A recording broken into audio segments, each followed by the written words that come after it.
SIR কি সত্যি আতঙ্ক, না ভয়ের কোনো কারণই নেই? আসুন জেনে নিই ছোট্ট এই ভিডিওটির মাধ্যমে। নমস্কার, সাইবার ডেস্কে আপনাকে স্বাগত।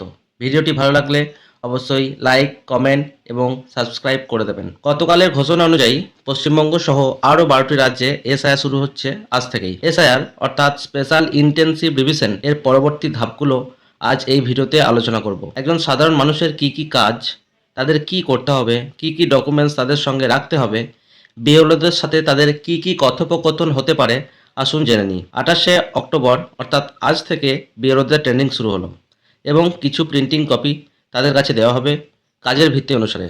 এই কাজটি চলবে 3রা নভেম্বর 2025 পর্যন্ত।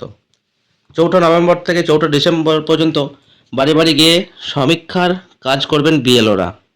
যেমনটা জানা যাচ্ছে, বাড়ি বাড়ি গিয়ে 2002 সালের ভোটার তালিকার সাথে 2025 সালের তালিকা যেটা রয়েছে তার সাথে ঠিকঠাক ম্যাচিং করা। 2000 ভোটার লিস্টে যাদের নাম আছে তাদের তেমন কোনো ডকুমেন্টস লাগছে না, আবার যাদের মা বাবার ভোটার লিস্টে নাম আছে যেটা 2002 সালের, তাদেরও তেমন কোনো ডকুমেন্টস লাগবে না। এরপর 9 ডিসেম্বর একটি খসড়া তালিকা প্রকাশ করবে কমিশন এবং সেটিতে দেখতে পারবেন যে আপনার নাম ভোটার তালিকায় আছে কিনা। এরপর সেই তালিকায় যদি আপনার নাম না থাকে তখন আপনি অবজেকশন করতে পারবেন বা আপনার পছন্দ সই না হলে তাতে আপত্তি জানাতে পারবেন 8ই জানুয়ারি অবধি, যা চলবে প্রায় 1 মাস, 9 ডিসেম্বর থেকে 8ই জানুয়ারি। এরপর 9 ডিসেম্বর থেকে 31 জানুয়ারি পর্যন্ত চলবে অফিস রিলেটেড কাজ, যা হবে মূলত হিয়ারিং এবং ভেরিফিকেশনের উপর। কারো অবজেকশন থাকলে তাকে ডাকা হবে, ডকুমেন্টস দেখা ও যাচাই করা হবে। মেনলি আপনার অনলাইনে করা অবজেকশনের উপর হবে এই কাজটি। এই কাজটি আপনাদের নয়, মূলত অফিসের কাজ। তবে আপনার নাম বাদ গেলে আপনি যদি অবজেকশন করে থাকেন তার ভিত্তিতে হবে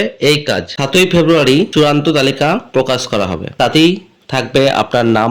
যদি আপনার নাম না থাকে সেক্ষেত্রে কি করণীয়, পরবর্তী নোটিশ আসবে। যাদের নাম থাকছে তাদের তো কোনো চিন্তাই নেই। পরবর্তী যে ভিডিওটি আসবে তাতে আপনাদের সাথে শেয়ার করব বিএলওদের অ্যাকচুয়ালি কাজ কি, তাদের কাছে ফর্ম কেমন হবে, তাদের কি কি ডকুমেন্টস দিতে হবে এবং আপনাদের কি কি ডকুমেন্টস লাগবে। সুতরাং চিন্তার কোনো কারণ নেই।